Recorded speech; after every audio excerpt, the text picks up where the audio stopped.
My name is Bill. Welcome to Night Terrors Saturday Night Edition.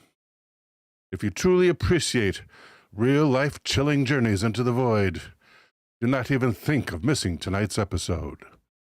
Because tonight, we are responding to subscriber questions. These are the mysteries you would most like to see solved, and I will reveal the names of the contributors of these esoteric topics. Tonight, I thank the audience again for all their great suggestions, and we're starting right now. Welcome, Elder Grown, sir. Trader Monkey says hello, Bill. Hello, everyone. Elder, thank you for your resubscription, sir. Elder, thank you for your contribution, sir. Much appreciated. You are the man. David Bryce says good evening to everyone. Truth Seeker 9000 is here.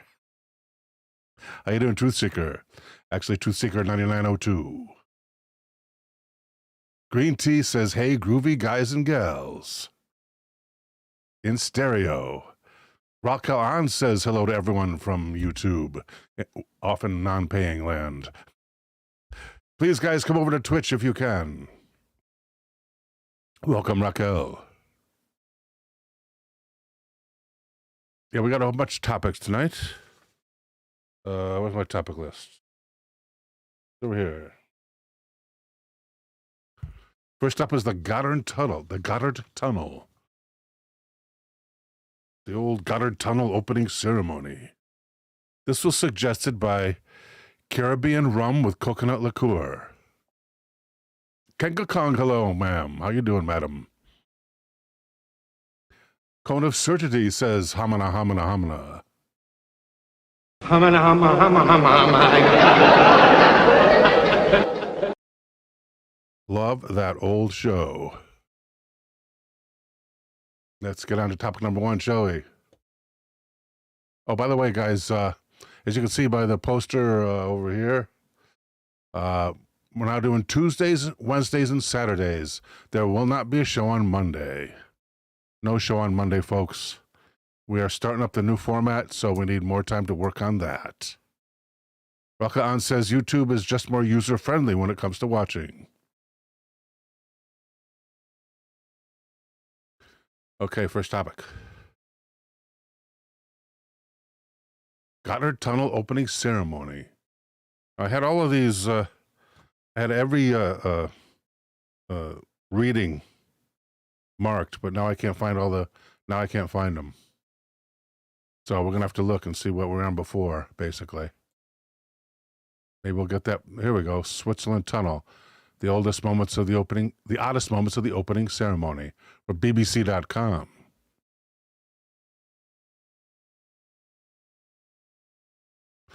Yes, Twitch is the only place where they pay me these days. If the channel means anything to you, it pays me better if you're on Twitch. No pay from YouTube these days, those cheap bastards. And here at BBC.com, we have an article by the title of Switzerland Tunnel, the oddest moments of the opening ceremony. Caption here, we're not sure what this was all about with the with the thorns on the head there. And the article begins, no author here. From BBC News, no kidding, no author credited? At BBC, really? Oh, we're going to watch out for those pictures. No, nada. Okay, so I have to scroll down slowly. And it begins from the World Cup to the Olympics. It is not a significant event if you don't have an unusual opening ceremony to go with it. This was also the case when the Gotthard-based tunnel, the longest and deepest tunnel in the world, was inaugurated on Wednesday. Here are some of the most striking moments from the ceremony. We have tried to explain what's going on. That was not always possible. Warning, this article contains partial nudity. Well, we're going to try to avoid that. Let's see if we can figure out where it comes up. Not yet. Yeah, I guess maybe right about these orange guys. Because that's just a fat dude, right? And that's just a fat dude. I'm imagining. Is that my imagination? Two fat dudes. Let's go up to the guy with the sandwich just to be safe.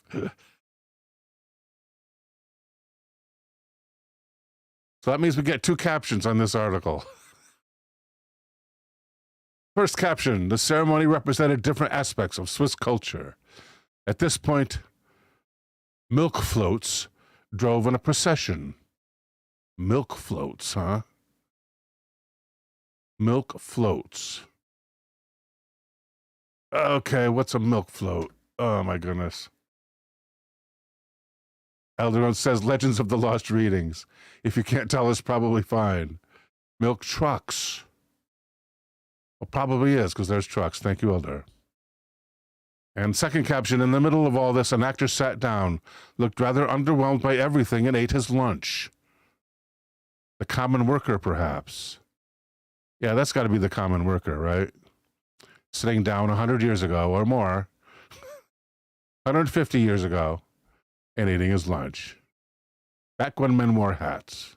Well, men wear hats these days, and I don't have one to give an example, but I have a huge hat collection, but they're all baseball caps. So really, men are still wearing hats.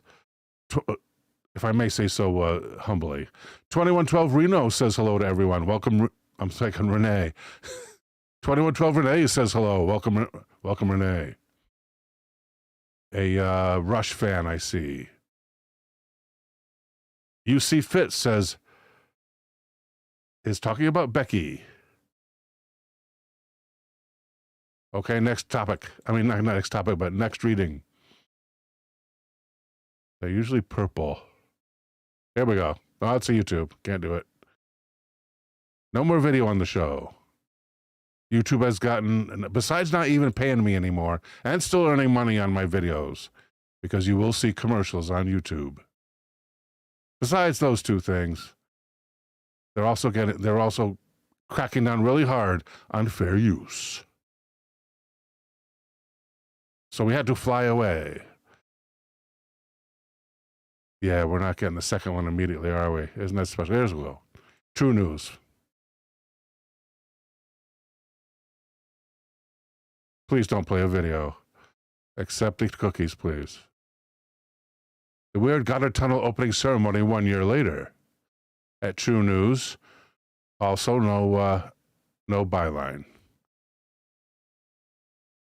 On June 1st, Switzerland unveiled the world's longest and deepest railroad tunnel with a deeply occultist, satanic ceremony. It's been a year since the bizarre opening event, but the story lives on today. At the Gotthard train tunnel's northern portal is Erstfeld, Switzerland. Hundreds of dignitaries, including Italian Prime Minister Matteo Renzi, Switzerland's President Johann Schneider-Ammann, and Germany's Chancellor Angela Merkel, and France's President François Hollande attend the Illuminati-esque ceremony.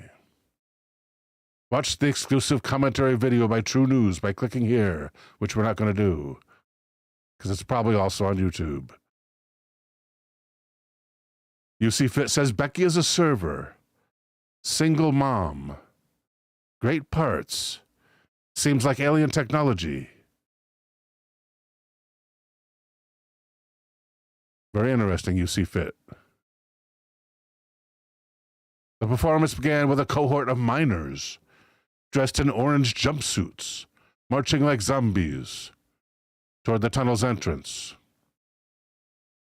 The miners were then seemingly sacrificed to the tunnel and emerged as veiled spirits. I wonder how many people died in the digging of the Gotthard Tunnel. Let's find out.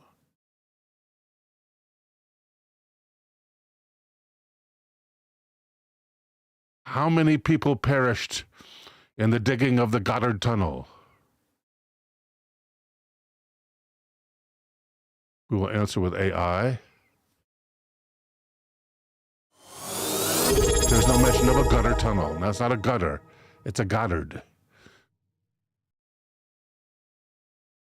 No mention of a gutter tunnel. Gotthard, that's correctly spelled. Double check and answer with AI. Yellow Rose for Texas has just subscribed at Tier 1. Thank you, Yellow Rose. Much appreciated, ma'am.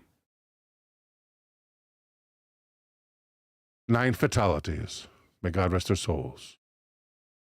A German worker was struck by a boring bar that fell 700 meters away. Maybe that means from a height of 700 meters?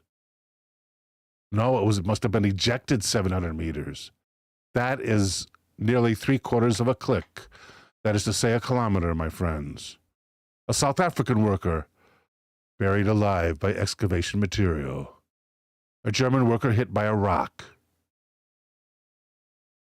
A worker from Austria unalived by a toppling cable drum. It fell on top of him. Cable drums are like huge. With the cables they use, I don't know if you could put your hands around them. We're talking real thick cables. An Italian worker was hit in a mine train collision. They had a collision, and only one person died there, thank goodness. German worker also unalived by a mine train. That also fell on top of him, unfortunately. And a German worker catapulted from an inspection train.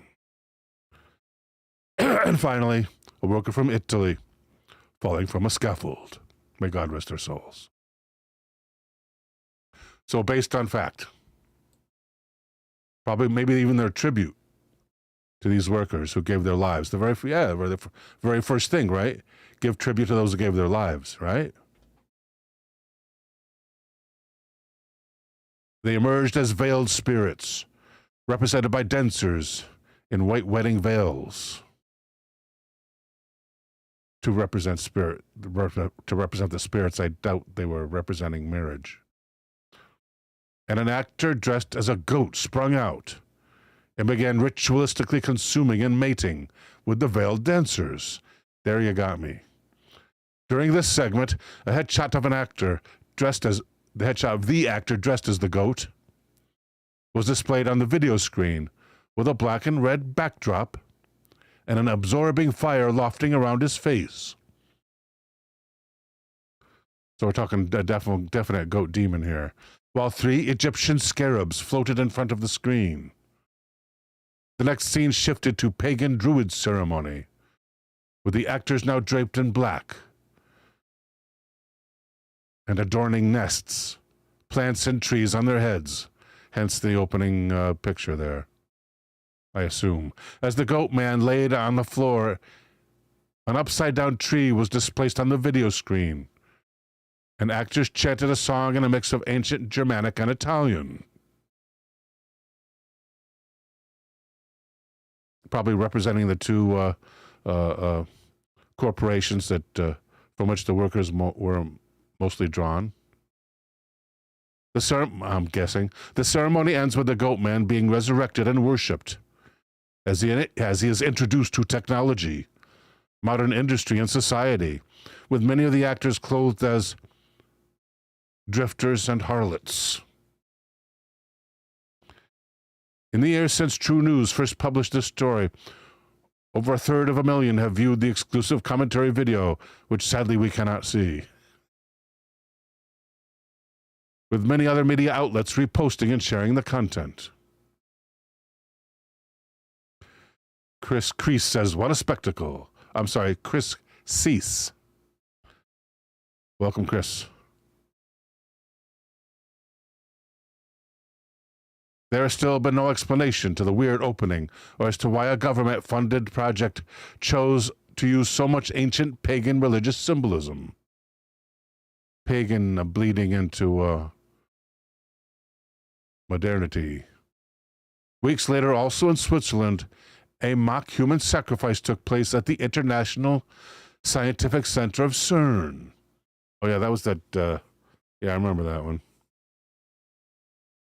That was not funded by the government, though. one would assume. Read more about that event here. Garbled user says woot. Eldergone says awful lot of pagan going on.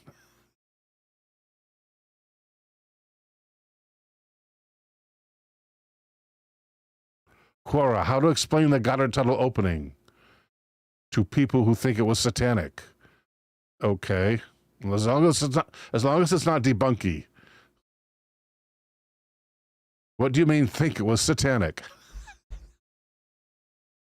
Answers Philip Power.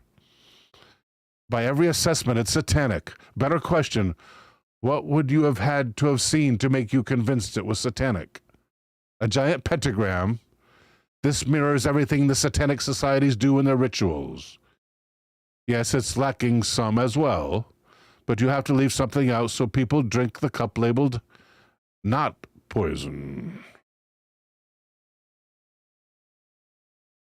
Okay, so any other responses to that? They usually have an add second. That's what the green $sign means. Thank you, Chris. Yellow Rose for Texas says they think it was paid for by the government. Steve James says, I mean, to any casual Western observer, it would appear extremely satanic. Regardless, it was weird AF. Yes, there are Baphomet-looking goats being heralded and worshipped.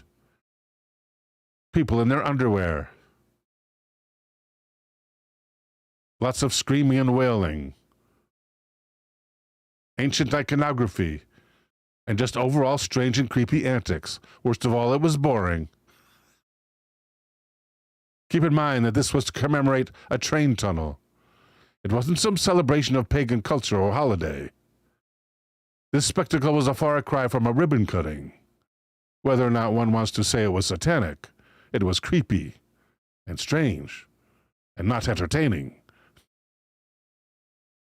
Billy Belang says, I'd suggest to look into the production of the opening ceremony, reading or listening to interviews with the director Volker Hesse, a theater producer. Here are some insights. Excuse me.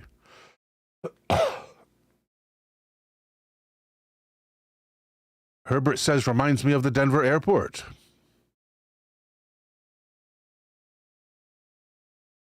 The title of the ceremony, Sacre del Gotthard, referencing Sacre de Printemps by Stravinsky. Well, since we don't know what either one of those are and cannot read the language, we must find out with AI.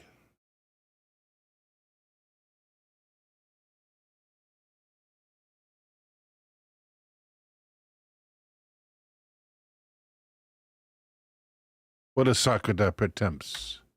Printemps. Printemps. The Sacre du Printemps. Controversial ballet The Rite of Spring shocks audience in his Paris premiere, 1913. Yes, please.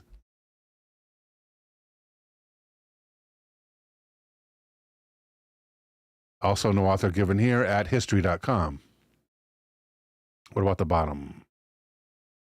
It says no thanks. It says by history.com editors, including Amanda Onion, Missy Sullivan, and Matt Mullen, and Christian Zapata. Edited by. Works with a wide range of writers to create an... Oh, that was the editors of this. So the byline have been written or edited by the editors. Written or edited by the editors. On the night of Thursday, May 29th, 1913, the pioneering Russian ballet corps, Ballet Russe, performs Igor Stravinsky's ballet Le Sacre du Printemps, The Rite of Spring, choreographed by the famous dancer Václav Nijinsky at the Théâtre des Champs-Élysées in Paris. Now considered a triumph of early modernist dance. Sorry for the tripping over my tongue this evening. I just need more coffee, I guess.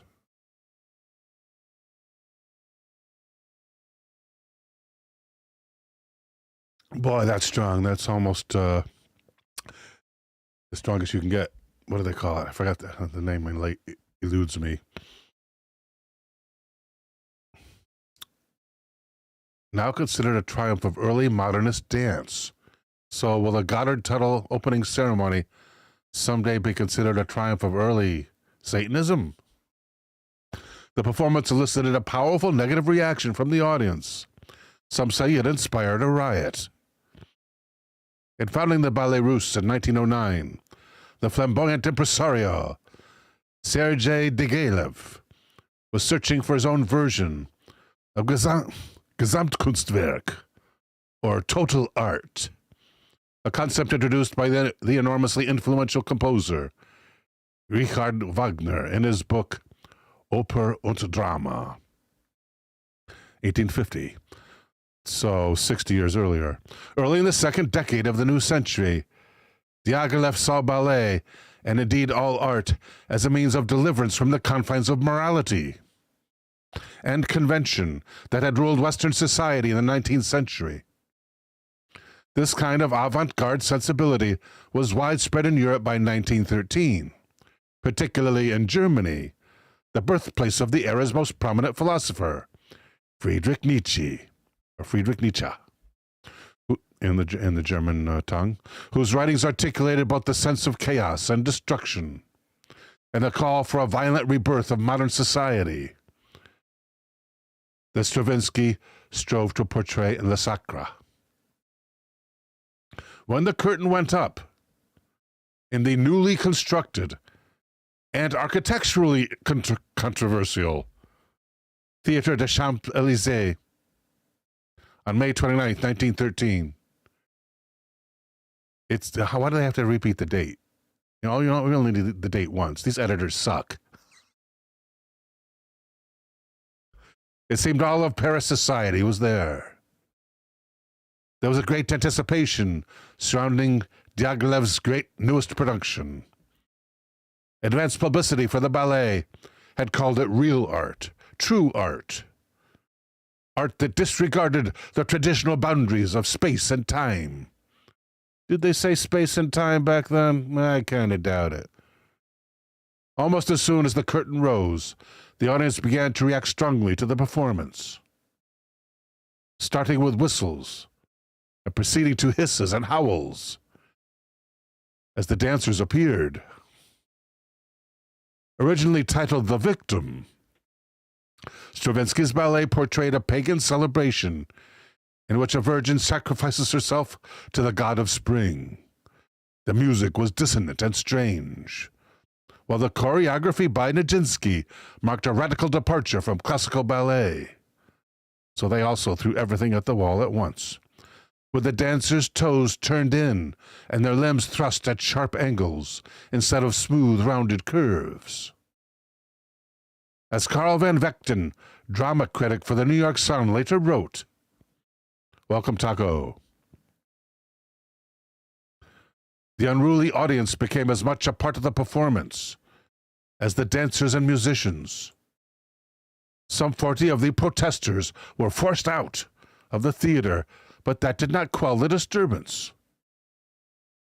The lights in the auditorium were fully turned on, but the noise continued. And I remember, quoted from the New York Sun, Mademoiselle Pilz, the dancer portraying the sacrificial maiden, executing her strange dance of religious hysteria on a stage dimmed by the blazing light in the auditorium, seemingly to the accompaniment of the disjointed ravings of a mob of angry men and women. Well, they really knew how to show their appreciation for a good show. None of this happened at Gotthard. Subsequent coverage in the press of the ballet, which is now considered one of the great musical achievements of the 20th century, was resoundingly negative. The music was dismissed as mere noise, and the dance as an ugly parody of traditional ballet.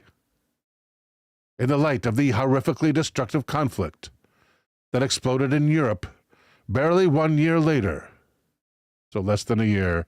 The violent reaction to Le Sacre de Printemps came to seem like a logical and inescapable response to such an expression of nihilism and chaos. Nihilism, against a background of growing nationalist fervor across the continent. Today across the world, French audiences were understandably anxious about their own country's declining influence in the face of Germany's growing strength, about the seeming failure of traditional notions of morality and order, and about what was to come. A year later, during the July crisis, the French critic Maurice Dupont praised the sanity of the French reaction, calling Le Sacre a Dionysian orgy, dreamed of by Nietzsche, and called forth by his prophetic wish to be the beacon of a world hurtling towards unaliving, or being unalived.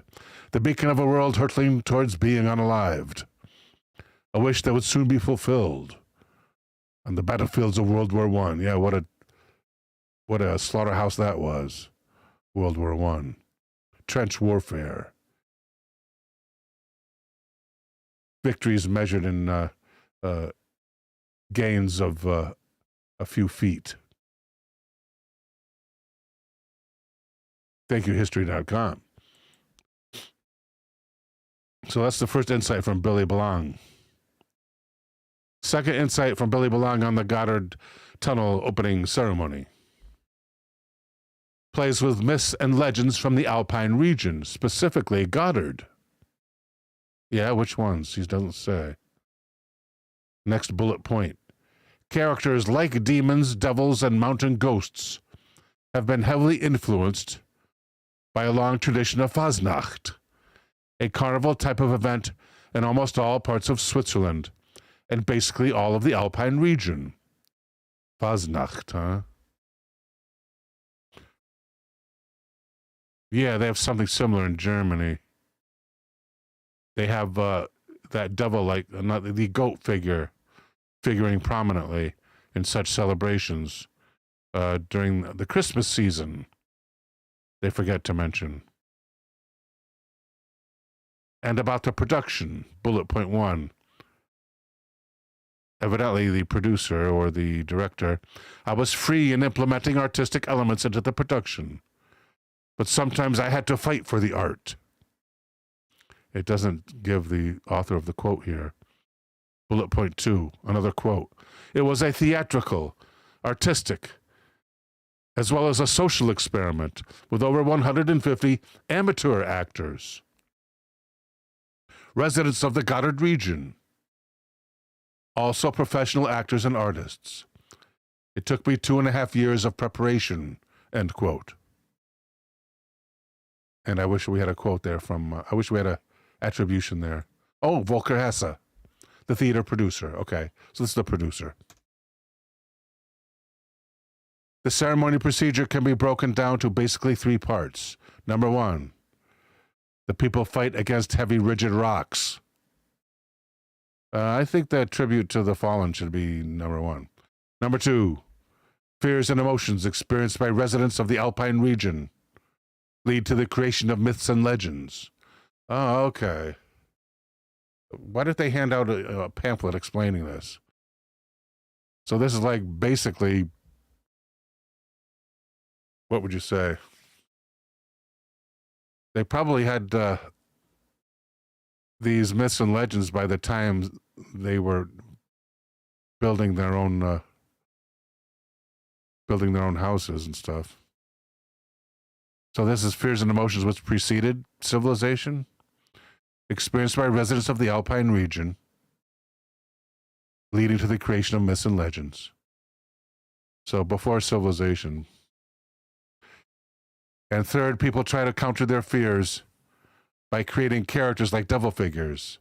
If only they had explained that. People trying to counter their fears, but with a bit of sarcasm and irony. Today, the devil figures are ridiculed.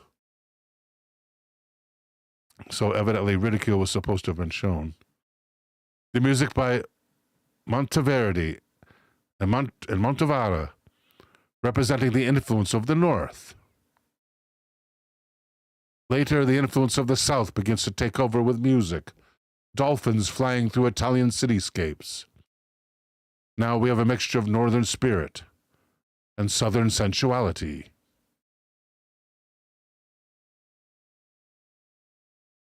Eldergrown says, social experiments are so pretentious.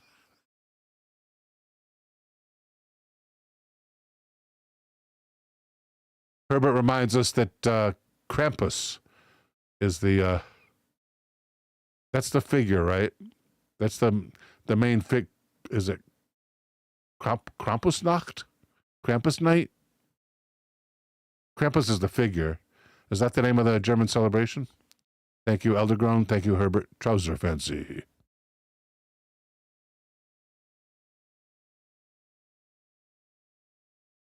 Next answer.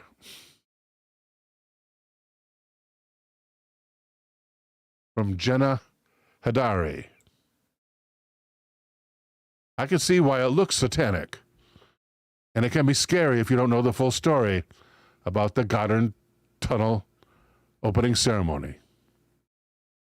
As soon as I saw the ceremony, I went online to find out what was going on.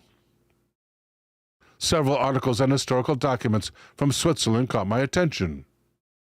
In the end, I discovered that producer Volker Hesse was the director, also director, of the Sacra del Gottardo. Oh wait, that's an earlier ceremony. From 2016, they were portraying the myths and legends of the Swiss Gotthard region. That's a different... Is that the same ceremony? I forgot. Yeah. That's the Gotthard Tunnel opening ceremony. Demons, fiends, and phantoms of the mountains were all portrayed. And all these elements originated from the centuries-old tradition of an annual event called Fasnacht. This carnival event is known as Fasnacht. This carnival event, known as Fasnacht, is observed in several locations throughout Switzerland. Only several locations. For hundreds of years, this carnival has been an integral part of Switzerland's diverse cultural landscape. In its most basic form, the festival is both a celebration marking the end of winter and aimed at driving away the devil. Yellow Rose says it was satanic. They are apologists. Good criticism, Yellow. You may have seen an episode of The Office when Dwight portrays old St. Nick's sidekick, Krampus. Krampus is better known as Schmutzli in Switzerland. You may have thought Dwight's office rendition of Krampus was made up, but it wasn't, and Krampus is part of several festivals surrounding this region over the winter months. Schmutzli/Krampus was intended to scare children into behaving. The story was told that Schmutzli was known to beat naughty children with a switch and carry them into the woods to be eaten. But these customs do differ from region to region. Next section, putting the fear of the devil into them. Here's a quote from Martin Frudiger, who was a blogger for a Swiss club in New South Wales, explaining the earliest records of the origin of these festivals. One of the earliest records date back to Ash Wednesday in 1376, when a jousting tournament on the Münsterplatz was the scene of a row between citizens and knights. Ouch. The argument escalated into a bloodbath, and the local citizens chased off the nobleman. Wow, that's pretty cool. Unaliving 4 of them in the process. Retribution was harsh. 12 citizens were unalived by losing their heads, and Emperor Charles IV placed a ban on the city, which meant the city was no longer afforded the protection of the Holy Roman Empire. This fateful day went down in the annals of Basel's history as the Böse Fasnacht, the evil carnival. I hope this clears things up. Ends the comment. And then we have Yannick Michel, who begins, as Kynan said, the Gotthard Tunnel opening ceremony was not supposed to be satanic, but there's a legend on the Gotthard. You can find it on Wikipedia. Long before the tunnel, the only passage was a bridge. And here's the legend of the bridge. The legend of this particular bridge states that the Reuss was so difficult to ford that a Swiss herdsman wished the devil could make a bridge. The devil appeared, but required that the soul of the first to cross would be given to him. The mountaineer agreed, but drove a goat across ahead of him, fooling his adversary, or the adversary. Angered by this sham, the devil fetched a rock with the intention of smashing the bridge. But an old woman drew a cross on the rock, so the devil could not lift it anymore. The rock is still there. And in 1977, 250,000 Swiss francs were spent to move the 220-ton rock 127 meters in order to make room for the new Gotthard Road Tunnel. So that explains why there was some sort of satanic stuff in the show. How does that explain it? They're getting back at... Someone's getting back at someone else for moving the rock, or... Oh, the influence of the devil. Okay. Someone else moved it and the devil got jealous. Very interesting. Let's take a look at that bridge. It is the...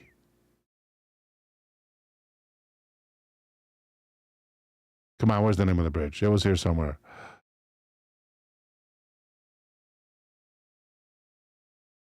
The legend of this particular bridge. There was a bridge. Here's the legend.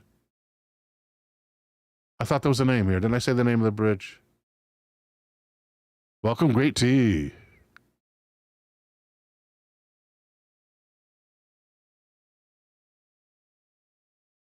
The legend. There's a legend on the Gotthard. You can find it in Wikipedia.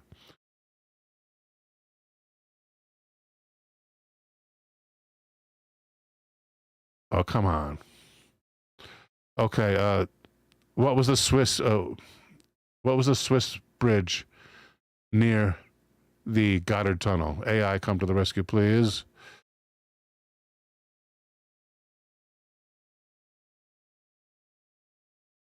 What is the name of the Swiss bridge near the Gotthard Tunnel?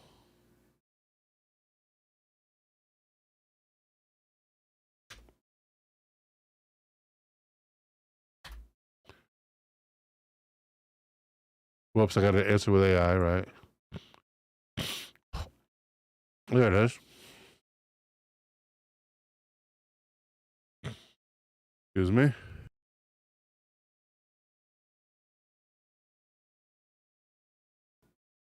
The name of that bridge is Teufelsbrücke, German for Devil's Bridge.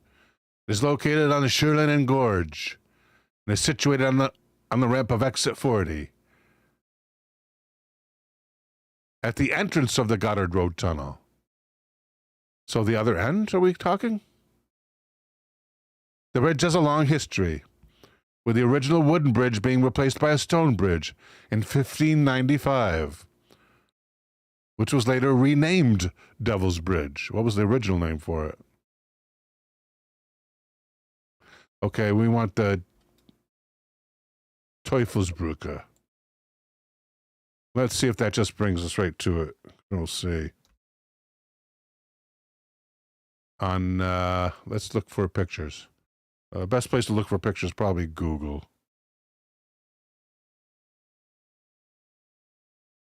Teufelsbrücke, Deutschland. That's correct. No, that's not it. I've seen it before. That's not it.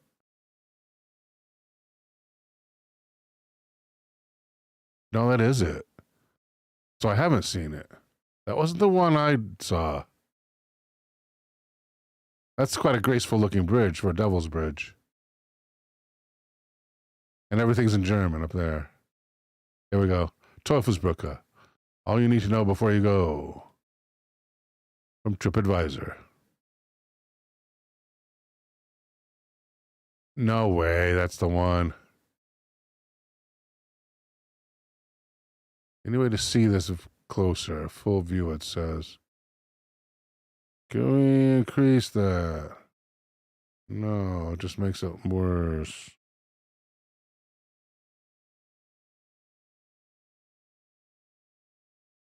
Open image, a new tab. And how recent is this map? Ihr Standort, you stand here. Let's go again. Plus. Here we go. Where's that tunnel entrance? I don't think this is the right Teufelsbrücke. I don't see any tunnels. Might be an old sign. No date on the bottom on the right, none on the left.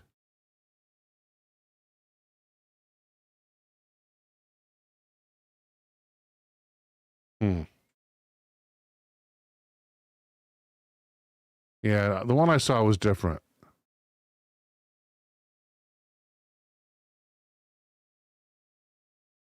Why are they doing all these different stuff? This is not all photos of Teufelsbrücke. Is there more than one Devil's Bridge?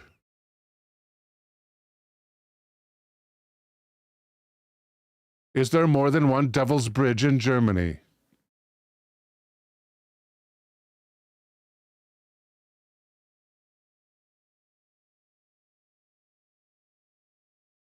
Based on the search results, Rakatsbrücke, also known as the Devil's Bridge, is located in Kromlauer Park, eastern Germany. However, it's not the only one.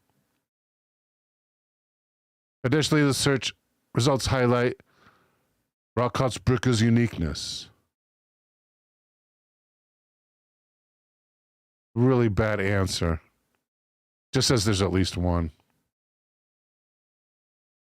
You're not looking for Germany, you're looking for Switzerland. Okay. Thank you, Elder. Gotcha Man with a link. Let's check out that link at Wikipedia. Thank you, Gotcha. Oh, Gotcha Man, by the way, I wasn't able to get access. Did you get a chance to approve my access to Google Drive, by the way? Just a little shop talk, people. I sent you an email. Oh, that's so big. Now, there's a way to do this down. How is it? Right here? Minus? Yeah, minus. There we go. There's lots and lots of them, he says. The one I remember is this one. St. Gotthard Pass. Yes! Got it right. Yes! The one I remember is the right one. That's this one right here of the St. Gotthard Pass, Switzerland. Because it's in Switzerland. Thank you, Elder. That's the one. The Devil's Bridge. That used to be wood. It's like there's two of them. One for pedestrians? Or is that just a place for water to go through? Boy, that looks really dangerous to walk on. It looks like a real narrow path. That must be like a dam or something down there. Let's check it out. Let's copy that. See what kind of view we can get of that on Google Earth. Oh, Chris Cease with the original bridge name. Thank you, Chris. Before it was called The Devil's Bridge, it was called Stiebender Steg before 1595. Wow, good research, Chris. Well done. And we must, while we're looking on this bridge on Google Earth, gotta pass. No, we want the bridge.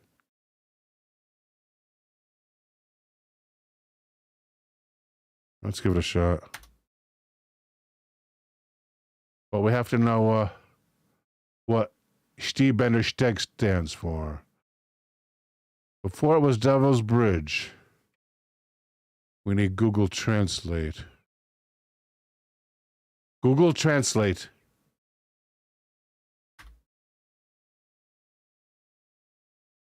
Danke. Stiebender Steg. German detected. The Striking Footbridge. Oh, it's got to be a better footbridge. Steg. The Striking Footbridge. Striking. That mean remarkable or something else? Yeah, we got to go to German dictionary. German dictionary.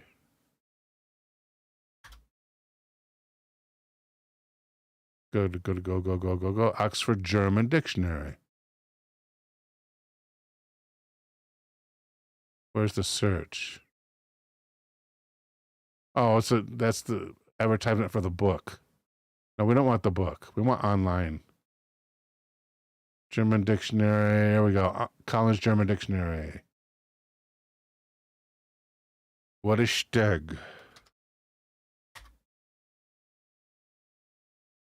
That's the bridge part. Okay, the other one's the striking. And do I have that already? I do. Let's get rid of that. Stiebender. English translation of Stieben. Oh, striking a verb. Stiebender is the verb. Auxiliary verb, haben or sein. To fly, to spray, flying, scattering. The flying bridge. I think a closer translation would be the flying bridge. Isn't that interesting? I think the first name was better. The flying bridge. I love that. Chris Cease asks, did my link go through sent photos?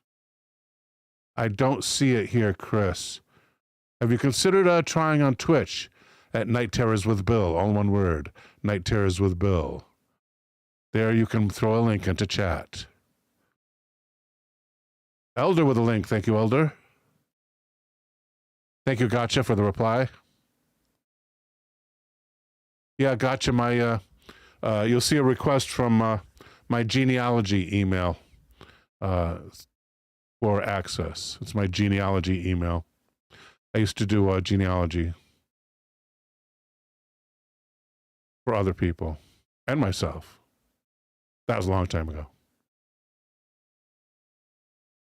Schnulinen Gorge. Okay, here's the gorge. Why are we here? Because we wanted to see... I forgot. I lost my train of thought. Let's go back to oh, this is the link provided from Elderground. Okay. Oh, there's a nice picture of it. And shows another view where you can see, yes. Oh, no, it's not a thin path. That's so weird. There's two bridges over this chasm. Devil's Bridge in the Schirlinen Canyon, Uri, Switzerland. From front, bottom of image to background. The second Devil's Bridge, 1830. New Devil's Bridge, 1956. So this one down here, quite a long time ago. Well, almost 100 years. Elder correctly guesses it's the footbridge. That's the old one. Yeah, but it looks wide enough for a car. In fact, it rolls around and connects to the newer bridge. That probably was the one they used before, all the time. Until 1956, when they built this. Isn't that something? That is real interesting. Probably didn't want many tractor trailers going over this the stones right here. That doesn't look like that arch would support a tractor trailer.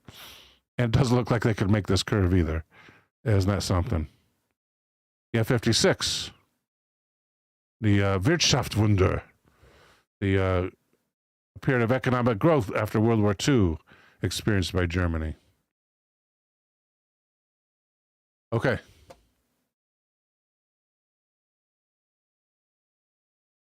Thus it is answered. But what about Google Earth? The Tellersbrücke. Teufelsbrücke. And there it is, the Teufelsbrücke. Right there. Ooh, in winter. Yes, please.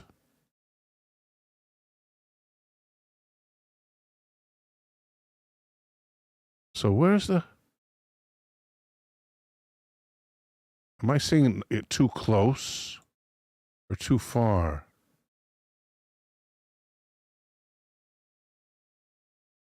Where's the double bridge?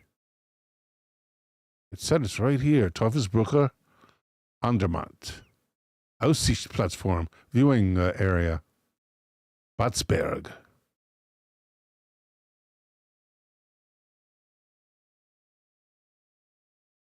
Okay, there it is. Yeah, there it is. Okay. There's the new bridge. The black one's on top. Bottom one hasn't been plowed.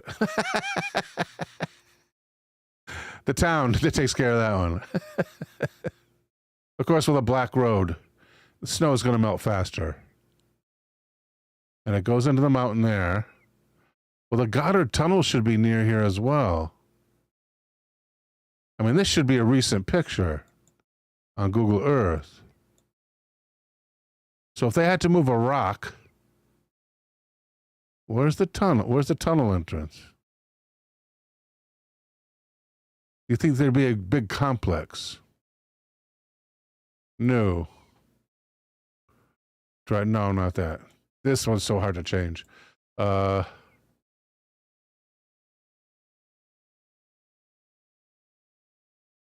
Tunnel. T H. Oh, it's two T's, right? Yeah, two T's. Gotthard Tunnel. Die Schweiz. Switzerland. Was it Der Schweiz? Der Schweiz. Die Schweiz. Switzerland.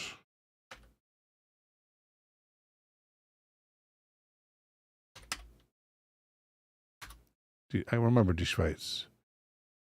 Well, it's quite a bit away. Why'd they have to move a rock then? And why does it show no parking area? Oh, come on. Nah, nonsense. There's nothing down there. What is going on? How about Gotthard Tunnel entrance, people?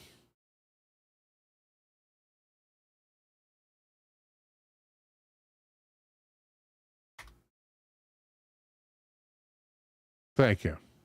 Where is that? Just says Gotthard Tunnel. No, you gotta be kidding me. Gotthard Tunnel right here. Okay. I'll bite. What? Where's the parking lot? Yeah, bullshit. Bullshit.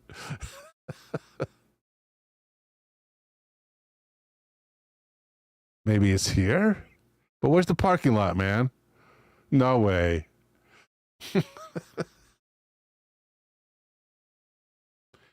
Oh, our Eldergone says it's there, but it's under the mountain. LOL. It's there, but it's under the mountain. Yeah, right. Yeah, that's the middle of the tunnel. Dig here. Let's see if we can find something with some coordinates or something. Copy. Home. Paste. No, that's the old stuff.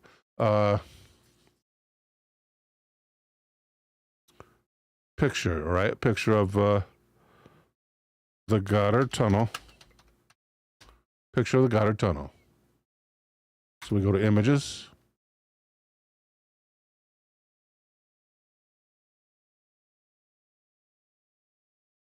The Oxenberg Tunnel, no. But that's also in Gotthard. Gotthard Railway Base Tunnel. Oh, maybe it's like there's railroad tracks there? That I missed? Just look like trees to me. Here's like a really confusing 3D picture of it. Gotthard Base Tunnel. Good, good, good, good. Yeah, we should have seen railroad tracks. Except cookies. Look at the cutting tools there. Wow, that's cool. There it is, and there's right there. There's a train station right by it. The South Portal.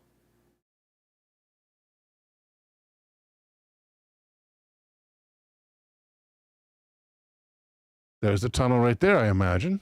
Yeah, there's the mountain. There's the tunnel. No, no details here given as to location, though. Gotthard Base Tunnel, huh?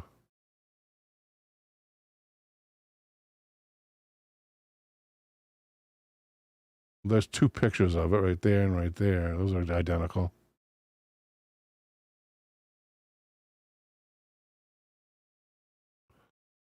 No real, and there's a switchback road to reach it, maybe? The third identical picture. Railroad and Alps mountains in Morel, Fillet, Österschweron, Valles-Valais, Switzerland. Nah, that's not it. Bad results there. Here's some older photos from Green Tea. Thank you, Green Tea.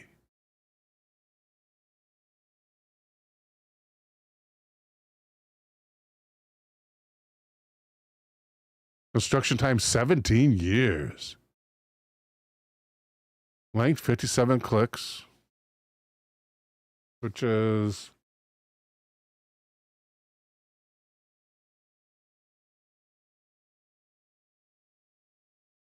$35 miles.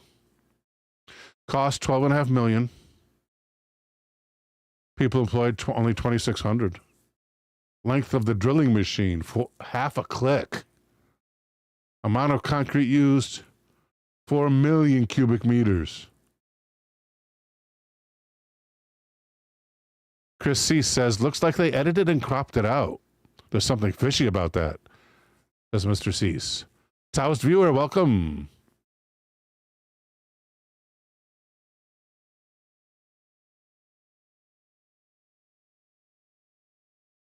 Maximum freight amount.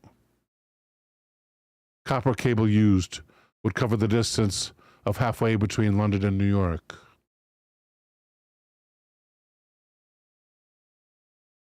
Oh, no kidding. It was a trade barrier. It says here today, Italian olive oil destined for the Netherlands or German cars for Greece all still have to cross the Alps. No kidding. So, to and from Italy. Interesting. The existing routes across the Alps cannot cope. The old rail tunnel is slow. And the Gotthard Road Tunnel, opened in 1980, now sees more than 1 million freight lorries a year. That's the old one. The Gotthard Road Tunnel. Plans for a better rail tunnel have been around since the 1940s, but it was not until 1992 that Swiss voters backed their government's plan to build a new high-speed rail link through the Alps. But the plan was ambitious, costly to Swiss taxpayers who had agreed to pay for it, and fraught with engineering challenges. The first geologist surveying the proposed route suggested it might be possible to bore a tunnel straight through the Gotthard. That must be the name of the mountain as well. It might be impossible because of the unpredictable quality of the rock. Once work began, these challenges soon became apparent. In some areas, the rock was as soft as butter.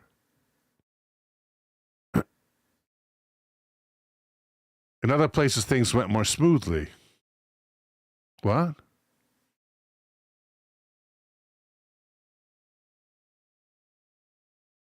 Yeah, we need an editor for this article.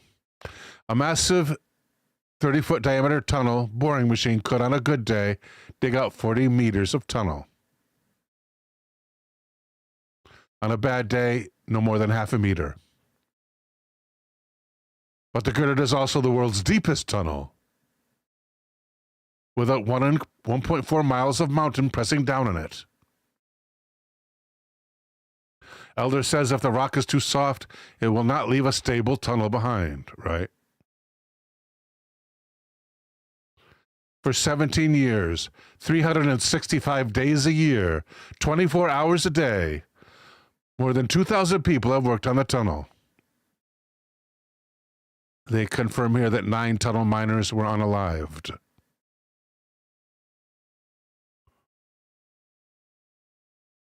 How do they pay for it again? The Swiss taxpayers paid for it? They didn't get any help from Italy? That sucks.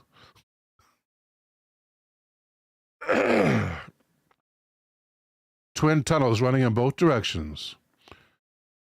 So it provides twin tunnels with no danger of collision. Trains will race through the tunnel at speeds of 155 miles an hour. Whoa.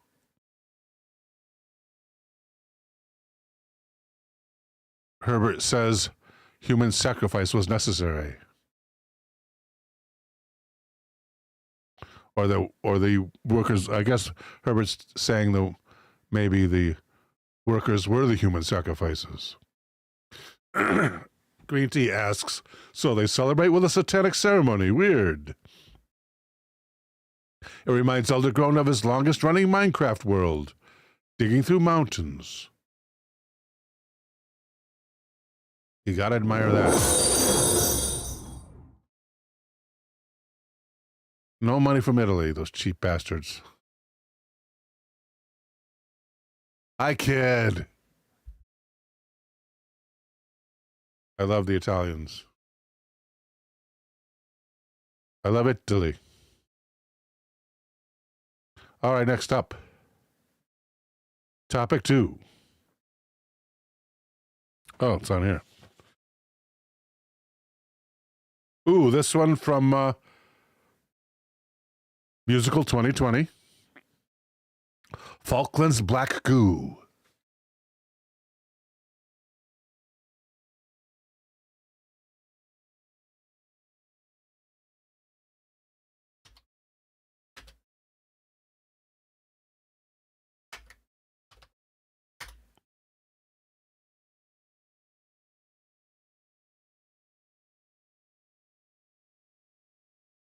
And here at MeTimeForTheMind.com is a story from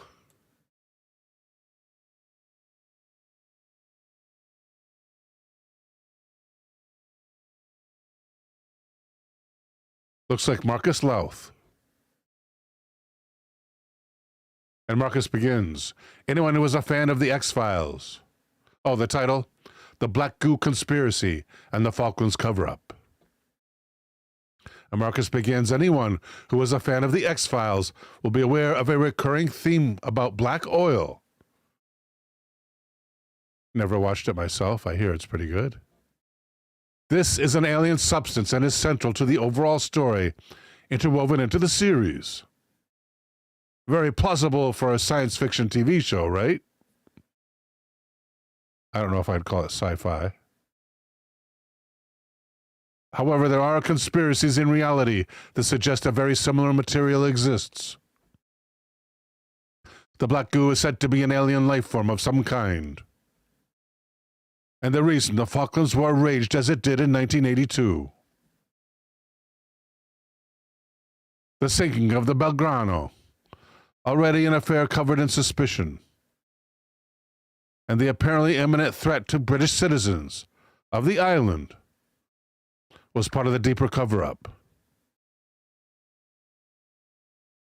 And due attention from the real reason, the British military suddenly descended as it did upon the Falkland Isles.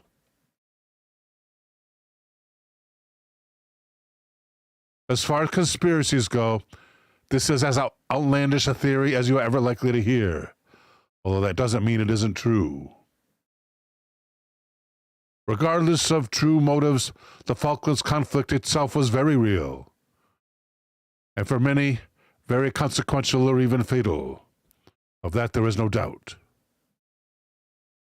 While we will not get into the specifics of the conflict, official or otherwise, but just to provide a backdrop, check out the video below that gives a brief outline to the gritty events of 1982. So, what do they call it? Falklands conflict? Okay, here's our primer on Falklands conflict. It's going to be that AI. Oh, let's keep Google Translate, though. Maybe it's here? Yes. It is. And paste. Falklands conflict. Answer with AI.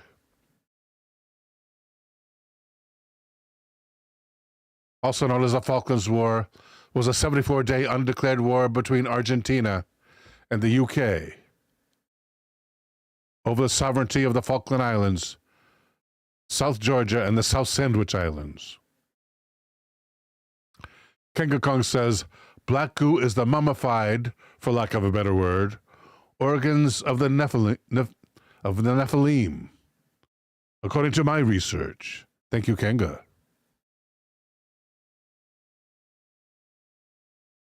Background: Argentina had claimed sovereignty over the Falkland Islands since the early 19th century. The 1800s, that is. But Britain seized the islands in 1833, expelling the few remaining Argentine occupants.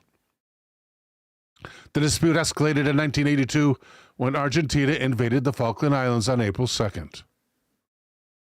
So they had to defend. I didn't realize that. The British had to defend it. The Argentine military, I mean, they had to, right?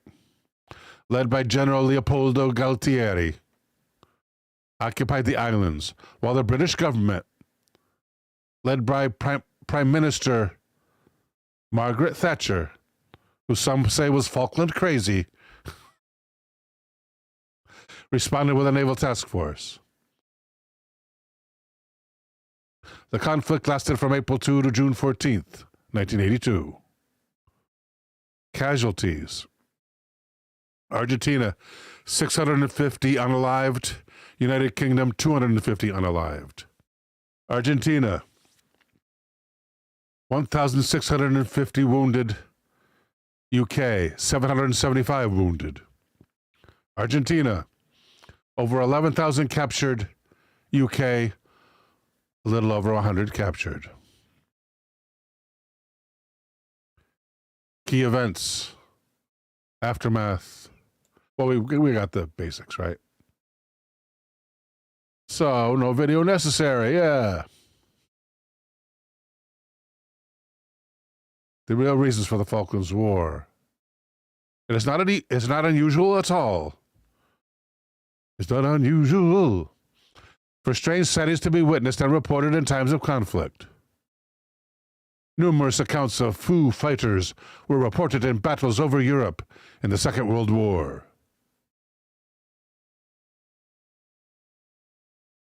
Similarly, as the Vietnam War raged, sightings of strange crafts exploded during this period in the area. And more than that, they had these special glasses that allowed pilots to see demons. It seemed the Falklands conflict was to be no different. Flying demons. The glasses were the first iteration of night vision goggles or whatever. Excuse me.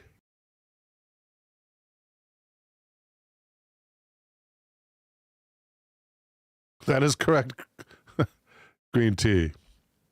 Green tea provides the name of those glasses. Dicyanin glasses. Thank you, green tea. Chris Cease likes the Falkland joke. Yeah, that's an old one. It's not mine. I heard it around that time, as a matter of fact, and never forgot it. For example, former soldier Jeff Pearson spoke of seeing a bright, intense light hovering over the waters at the furthest point of East Falkland while on a break, while on R&R. Another soldier spoke 24 years after the incident about an oval spacecraft with lights that threw itself across the sky at great speed. Of course, some believe the reason UFO sightings were happening was due to the real reason the British military had been dispatched in the first place. As outlandish as the claims are, the war was a distraction for them to obtain the mystery black goo and bring it back to mainland Britain. Here's a picture from the wartime, from the Falkland War, showing a UFO, or two of them. Look at that, they're the same shape too. Isn't that special? That's pretty cool. The black goo substance made its way to the UK courtesy of Royal Naval ships. Deep in a hidden-away lab, secret experiments and testing of the substance would take place. But things went wrong. The black goo apparently found itself into the water supply and is now permeating every aspect of our lives. Maybe a UK writer. In the words of Miles Johnston, it is in a state of learning.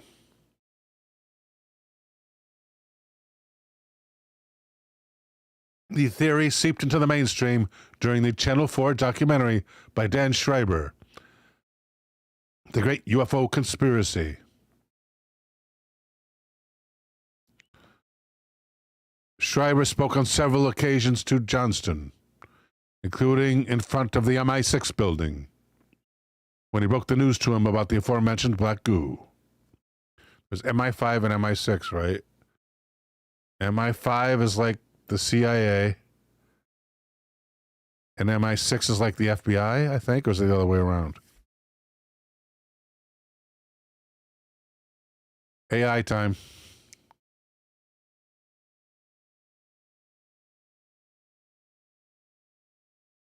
To what United States departments are the MI5 and MI6 analogous?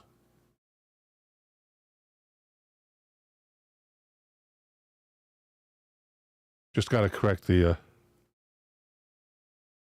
not the spelling. I'm going to remove the spelling out of 5 and 6 here. And 6. And AI.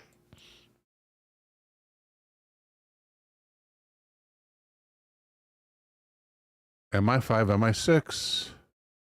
Okay. No, MI5 is the FBI. MI6 is the CIA. What's a good way to remember that? F looks like a 5, and 6 for CIA. The similar S sound for the CIA. MI5 FBI, MI6 CIA. That's an easy way to remember it. Isn't that mnemonic? Kenga Kong informs us that the black goo does have intelligence.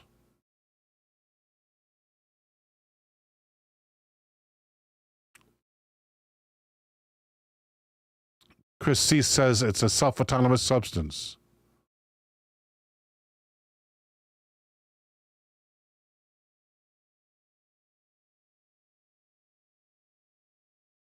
The short video below is a snippet from that particular conversation between the two. Well, we already read the highlights. Okay, they stood in front of the MI6 building, our CIA, when he broke the news to him about the aforementioned black goo. One of the people that Schreiber also met during the aforementioned documentary was then little-known conspiracy theorist and whistleblower Max Spears, or Spires. I think it's Spires. Max Spires. The two spoke under a bridge in a typical London location. Spires claimed he was a secret super soldier who had begun to recover his memories and had turned whistleblower against the elite. who oversees such programs as MK Ultra and Project Mannequin, both of which he claimed he had direct links with. The video below features Spires speaking with Schreiber in the aforementioned Channel 4 documentary, and there's the back of his head. Spires believed that due to his time in the Mannequin Project, that he was the subject of programming, so much so that he believed he could be triggered at any moment by unknown handlers. Many people who associated with Spires would later claim to have noticed strange, mysterious people appearing to shadow him. In the months before his unfortunate unaliving, he would speak of being subjected to astral attacks from those who did not wish him to convey the information he was slowly unlocking in his honeycombed mind. Although not everyone subscribed to his claims or theories, he was a charismatic speaker.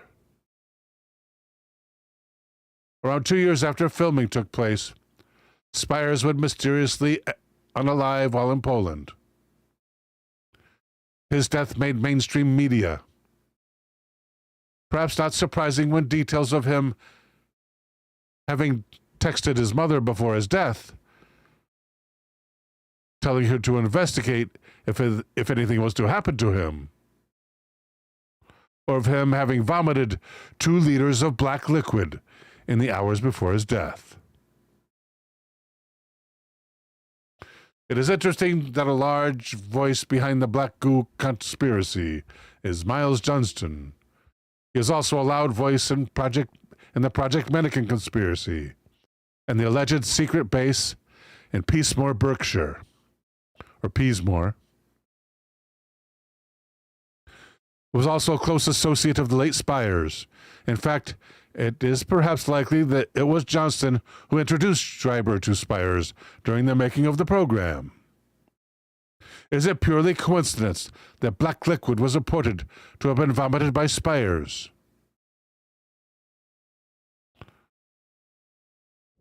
Dr. David Clark even made claims that the British military wanted to test out their new death ray, and the conflict in the Falklands provided the perfect opportunity to do so. A declassified document written by Michael Heseltine, or Heseltine, or Hazeltine, or Heseltine, to then Prime Minister Margaret Thatcher, appears to back up these claims. Written in 1983, shortly after the conflict. It states they had conducted tests on a naval laser weapon designed to dazzle low-flying Argentinian pilots attacking ships. This weapon was not used in action, and knowledge of it has been kept to a very restricted circle. Who were they testing it on? That's like the perfect test situation, isn't it? They had the equipment, it was there, and they just tested it. I mean, I know the war was short.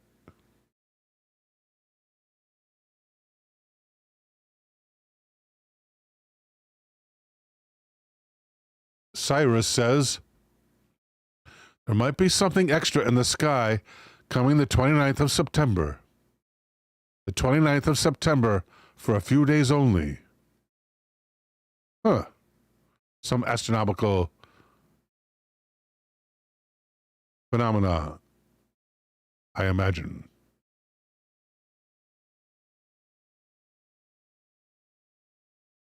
Chris also reminds us of the movie with Scarlett Johansson with the black goo.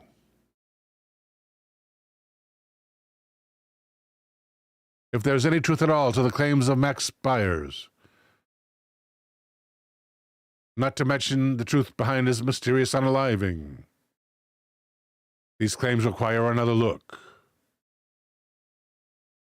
Araman SC says, will be most visible during the first 2 weeks of October. It's a comet. Oh, there's a comet a-coming, huh? Time for AI.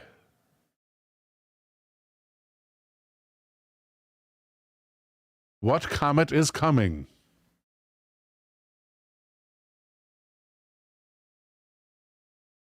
Comet. First a comma, then a comment.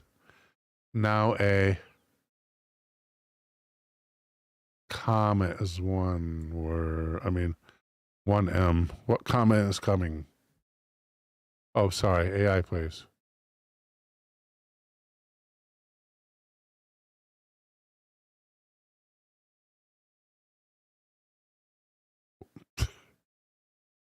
There's no comet coming in the sense of an astronomical event. See, AI is often wrong. Up here, our first headline, the comet is coming. Here, the comet is coming. Wait, that's also a musical group. Come on. What happened? What comet is near the Earth? Is now near the Earth. That's right. AI is not going to know. Are they going to make an apology? Comet 12P, Pons Brooks, Comet Alpha 3, to Shinshan Atlas, Comet E3, ZDF. Based on the available information, Comet Pons Brooks is currently the comet that is near Earth.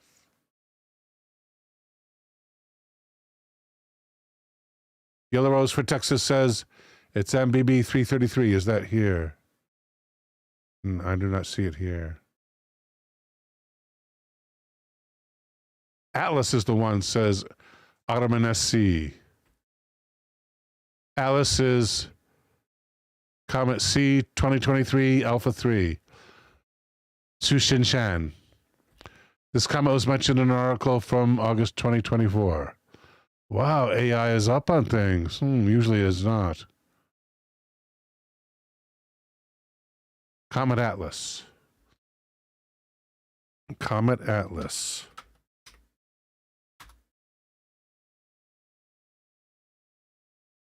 Comet A3 is brightening. Will it be the comet of the year? At earthsky.org.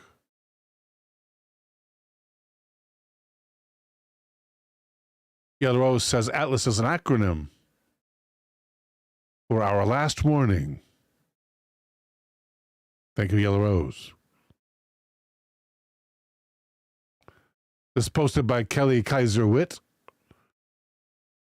and Eddie Irizarry. Comet A3 is brightening. Will it be the comet of the year? Michael Matiazzo captured this image of Comet A3 from Australia.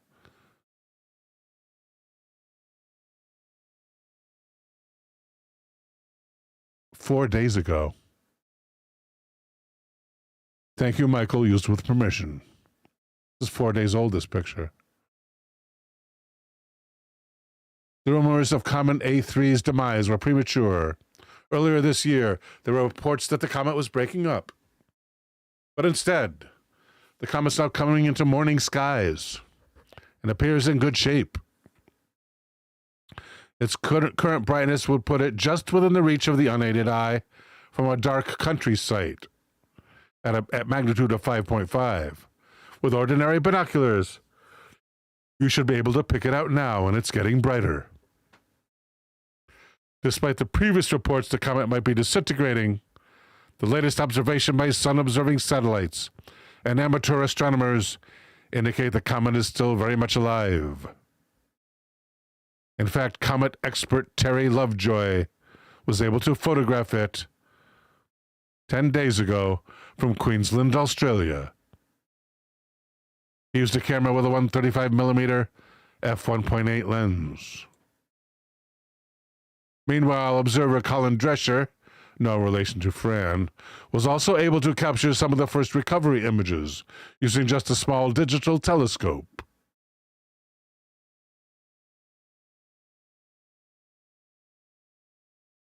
Here's Comet Alpha 3 as seen from Miami, Florida. 2 days ago. Very low near the eastern horizon just before sunrise. Although increasing light during dawn may make it difficult to spot the object. By the last week of September, it should be somewhat easier to see the comet as it moves a bit farther from the area where we see the sun. Image by way of Eddy Library.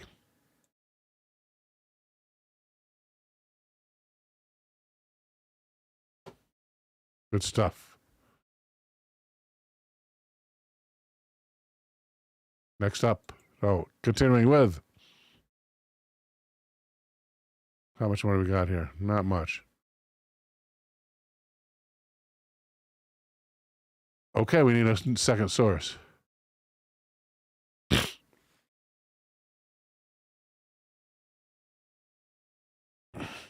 Black goo. Come on, black goo. Here's an AI answer. I have some interesting stuff like there was one soldier who, excuse me. Oh. There's one soldier who saw the black goo contained in drums. Or he saw a bunch of large drums being transported, like oil drums that were like oil drums. I'm not sure if he saw the black goo itself, but an interesting observation. Yellow Rose for Texas reminds us that the Atlas comic acronym stands for Asteroid Terrestrial Impact Last Alert System. Asteroid Terrestrial Impact Last Alert System. Tao says, what is also scary, all these meteors scraping the Earth's surface. And new ones are being discovered, like Apophis, for example.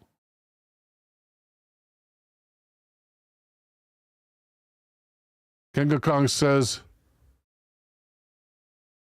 black goo is the mummified organs from the Nephilim. Their bodies were preserved in a way that made that happen. It's a wild rabbit hole. Coffee time.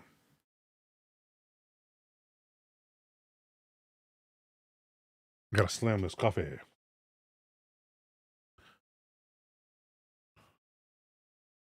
Come on, black goo. Here we go. At kindness2.com.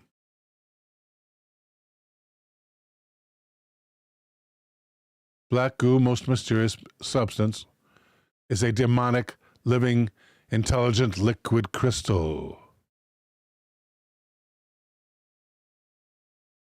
Give me a big reading.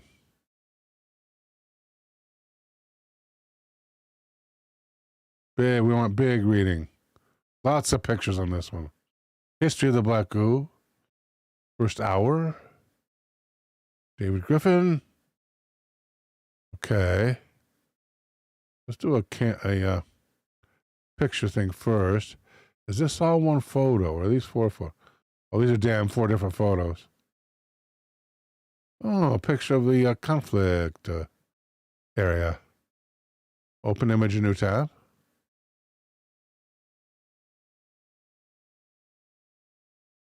So there are the Falklands in the lower right. There's Argentina. They don't show those other islands they were talking about, though. There were more islands involved in the conflict. Kenga Kong said that's a perfect definition of what you just read. Thank you, Kenga. Thank you, ma'am.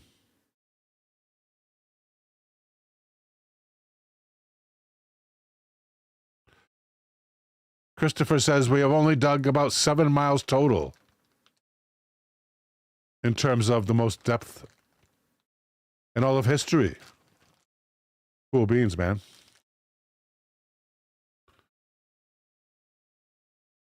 Good night, Kenga Kong, by the way. Sleep well.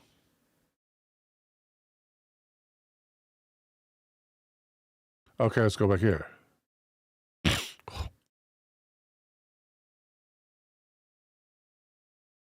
History of the Black Goo. Well, opens with a Falklands War synopsis. Falklands War, also known as the Falklands Conflict,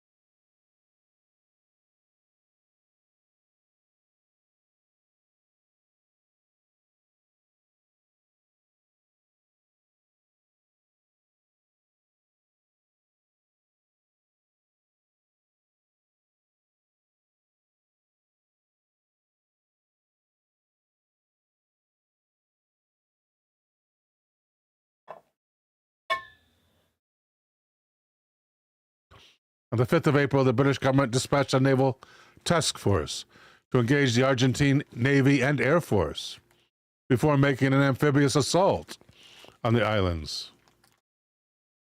The conflict lasted 74 days and ended with the Argentine surrender, returning all islands to British control. Here's the other islands. Open image in new tab. Oh, wait, this is even worse.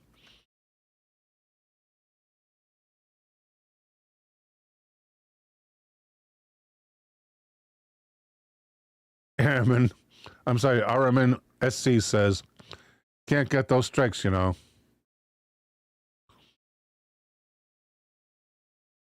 I don't understand what that means, Araman. Yellow Rose likes the magic trick.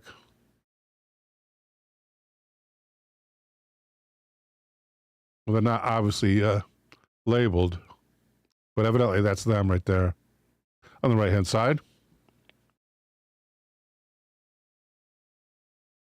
There isn't a lot on the Black Goo on the internet, by the way, people. It's a very peculiar conspiracy theory. Not an awful lot about it. Black Goo is an abiotic mineral oil. Abiotic, meaning not biological, from the upper crust, containing high amounts of M-state gold and iridium. Elder Rose says Bill doesn't read ahead. No, I know. As regular viewers probably know. It has been found on Tula Island, on the South Falkland Islands, and under the Gulf of Mexico. Furthermore, there exists a black oil schist containing this type of oil from earlier tectonic events. These events apparently broke up the crust of the Earth. Black Goo shows a hitherto unknown type of magnetism, much longer in range than ferromagnetism. It seems to be interactive in a spontaneous way that very likely is based on bidirectional, annihilated photon exchange from M-state matter in life forms. Due to this magnetism, it shows the ability to mechanically self-organize in many different ways and has been reported to carry highly intelligent consciousness.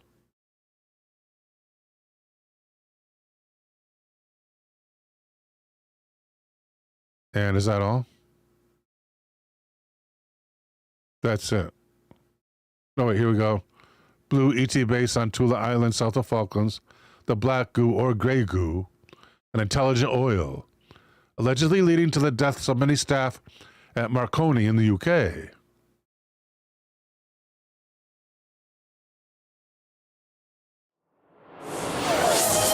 AI, inorganic artificial intelligence. AI, huh? AI. Right here. What's it called again? called an inorganic artificial intelligence.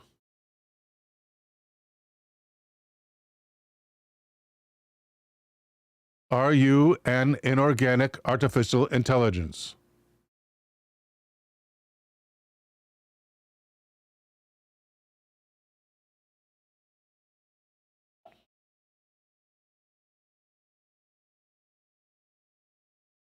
Based on provided search results, I'll analyze the concepts to answer your question.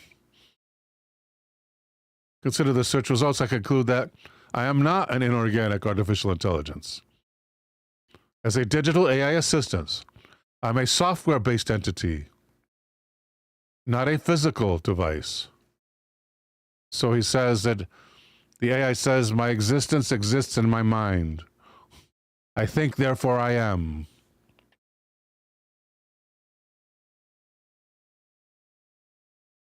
I also am a machine learning model, again, software, trained on vast amounts of data and designed to simulate human-like conversations.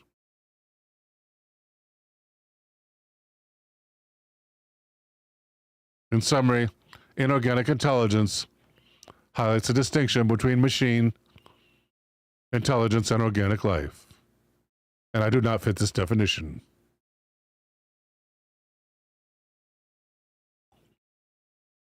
Chris asks, is it Pete's coffee? No, we call it cheap coffee. We look at the coffee and we get the cheapest. We're true connoisseurs. It's delicious, though. My wife's recipe. My wife brews the coffee. Armin says, me too, Bill. Thank you, Armin. Elder with a link. Thank you, Elder. Looks like a Rush song. Oh, yes, where the security officer died, right? Denise Crosby was killed by the black goo, unalived. Fictional. Oh, yeah. What a shame she left the show.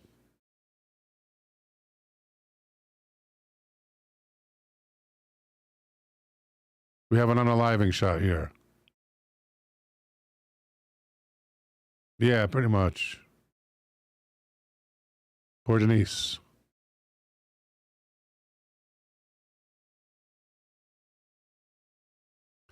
She did come back later in Deep Space Nine.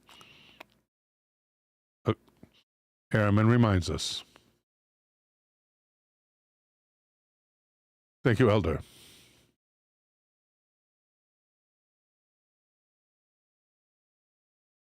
Okay, any black goo links here? C. Marconi.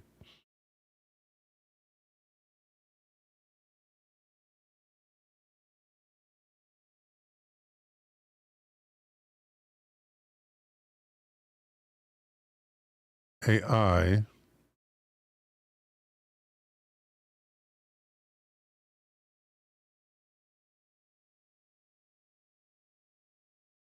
Evidently not.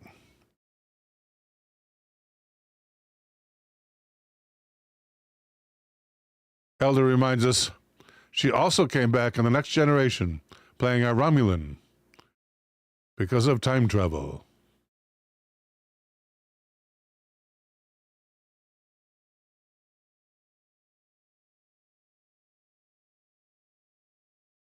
And instead of a Quora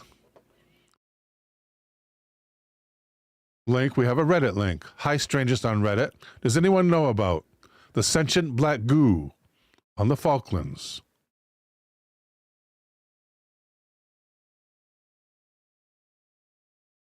From Ouroboros 612.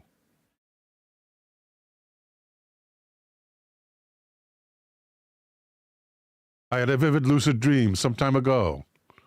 I recall with almost perfect precision.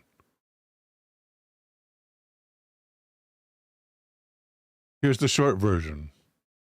I wake up in space surrounded by darkness. I look at my hands and realize I have some sort of energy body.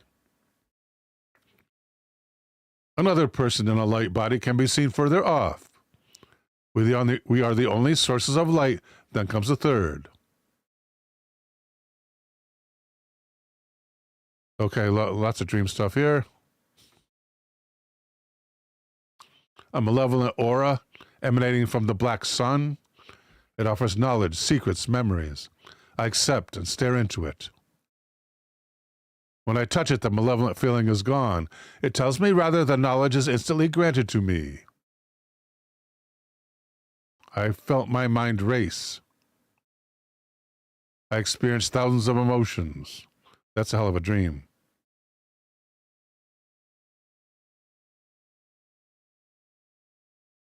Now, what caught my interest after some looking around is the theories regarding the black goo, a sentient liquid. I was merely wondering if anyone has gone deep down the rabbit hole regarding this goo, because it matches too well with the entity in my dream.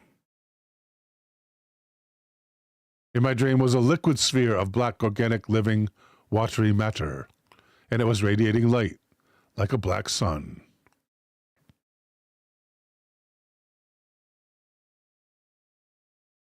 Moderator announcement. Blah, blah, blah.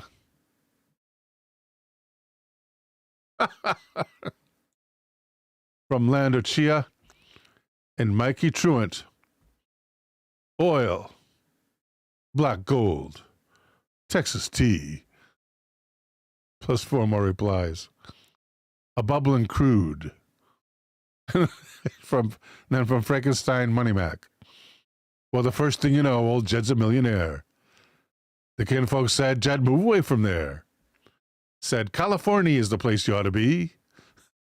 So they loaded up the truck and they moved to Beverly.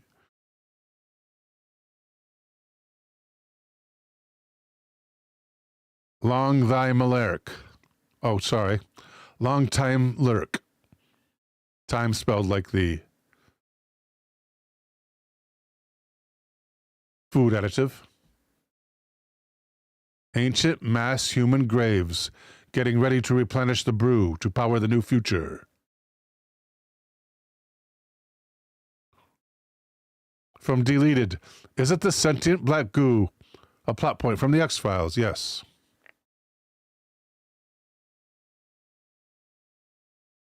Kook Science clarifies it was a partly sentient virus called the black oil that uses an infected host to grow a new alien, similar to facehuggers in Alien. The Russians had an vaccine against it. The NWO put it into bees. It was sometimes found by accident in oil reservoirs.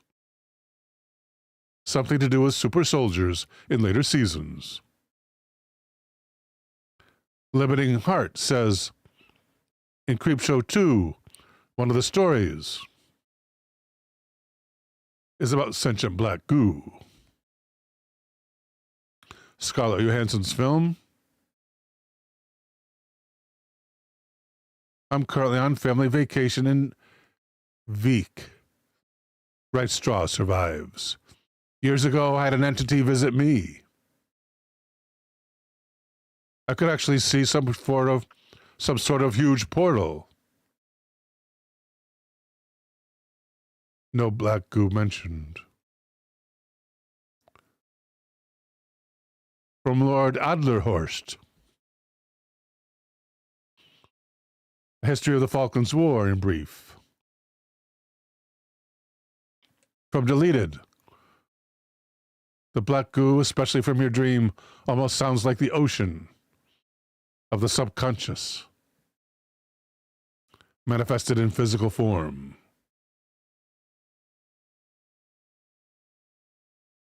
Additional comment says, black goo is blood from a stone or the earth and has consciousness.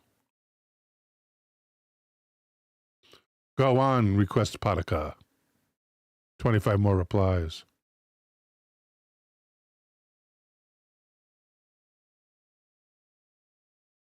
I know I've seen this somewhere, says Mr. Happy Ounces. Or Mr. Happy Ounce. No, we're not going to look at that. I can't even say it on YouTube. It relates to an Axine.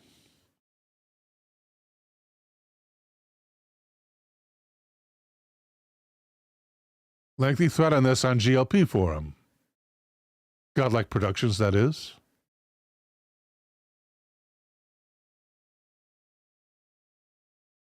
Having trouble finding that site. Let's use the Wayback Machine. Oh. Because there's a break in the link. Let's fix that break. Retry.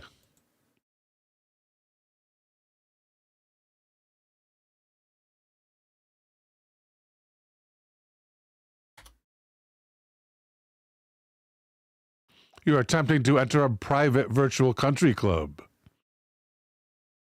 Requires membership, but not an account.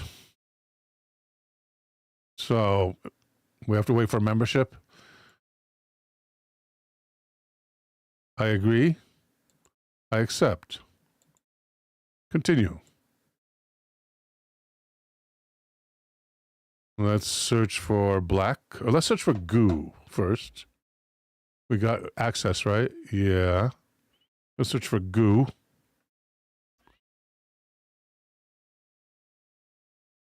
Not good. Next. F3. Is it the black goo stuff? Yes, it's like an amniotic fluid. Think spontaneous morphogenesis. And scale up to the size of a planet. Is what Andrew Cross was able to accomplish in his lab.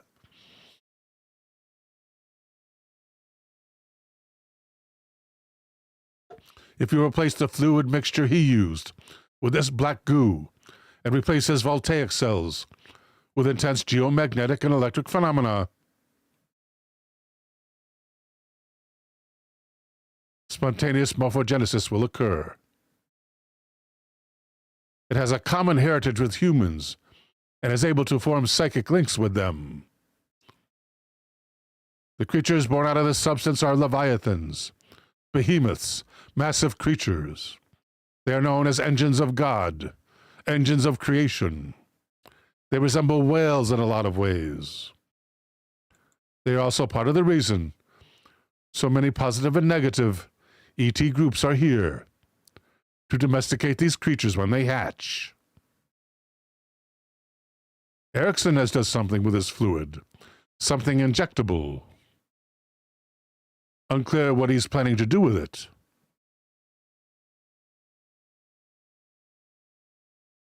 Again, for goo. No, that's it. UC Fit asks to look up the original Puma Fendi ads. Okay.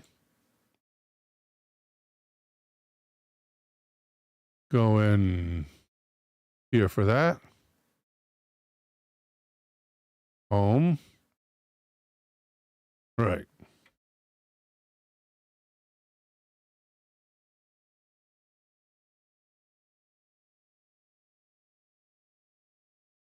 Answer with AI, please. Nothing results.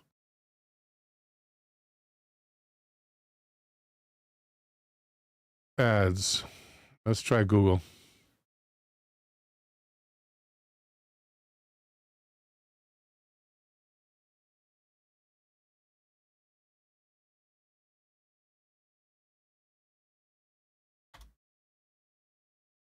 Images. Fenty, not Fendi. Okay, thank you.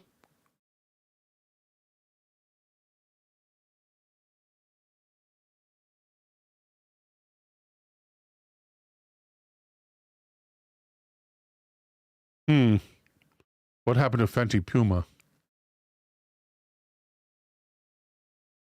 What did happen to them?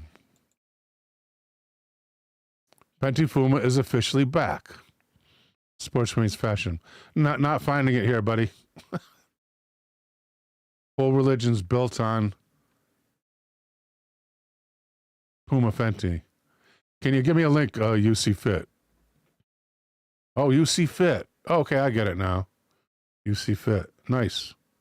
Nice handle.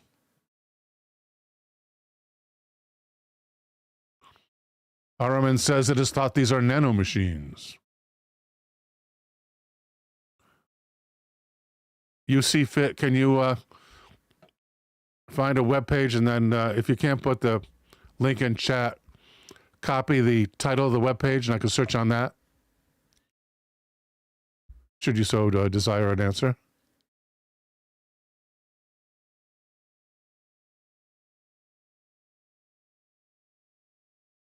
Back at Reddit. Try that link. I need you to copy the title of the page, something hopefully unique that I can search on, because links evidently don't transmit through YT.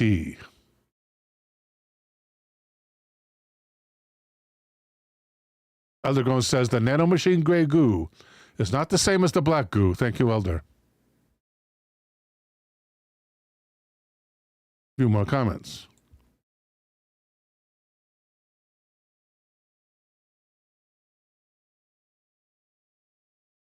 His name is Whammy, and he suggests a connection between the GE Marconi unalivings and the goo.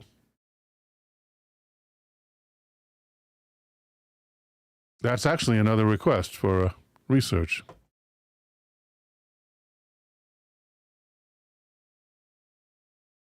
The Marconi unalivings. A lot of unalived scientists associated with something to do with Marconi.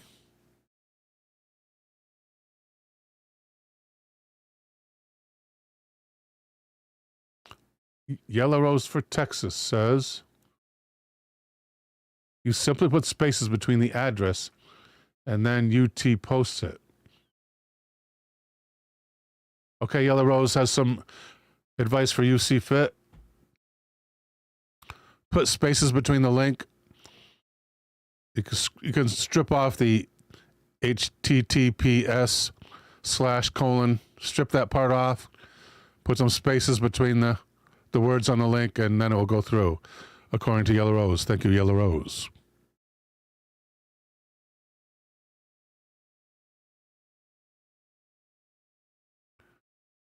Nordic Flame calls it Venom, the black goo. I swear I'm not mad, says. Look up Podcast Z on YouTube and search his videos for it. Super well done research. Too bad we can't do that. UC Fit is looking for one specific ad.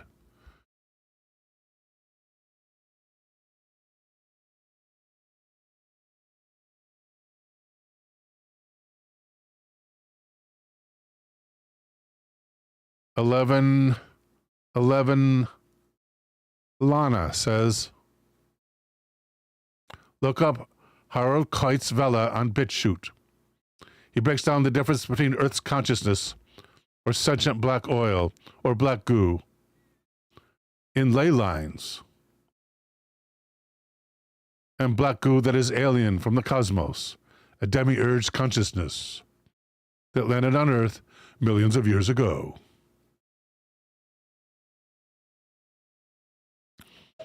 A reminder, you guys, coming up on Monday is nothing. No Monday show anymore. First show is going to be this coming Tuesday at 9:30 Eastern, 6 p.m. Pacific. And then, of course, movie night only on Twitch on Wednesday.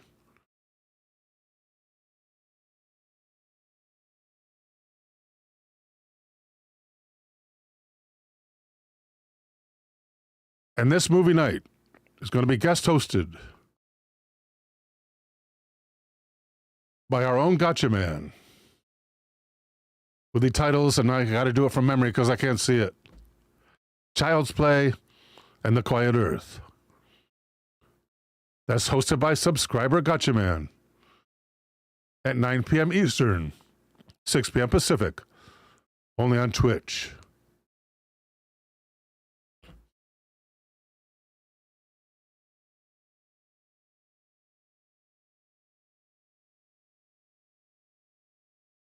And even Tuesday shows may ultimately disappear, so don't miss the Tuesday show either. That's both on YouTube and Twitch. The new format's coming up shortly. On YouTube, they're going to be shorts. I haven't decided whether I'm going to do science fiction or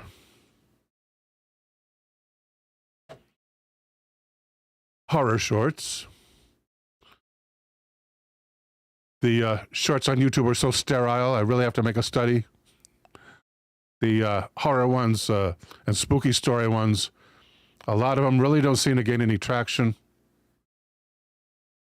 Unless there's a live host, so I might be appearing as a live host on the shorts. The science fiction angle, I think, might get more viewers. So until Tuesday, or Wednesday, where I will be in spirit and in the chat. May God bless and protect you all.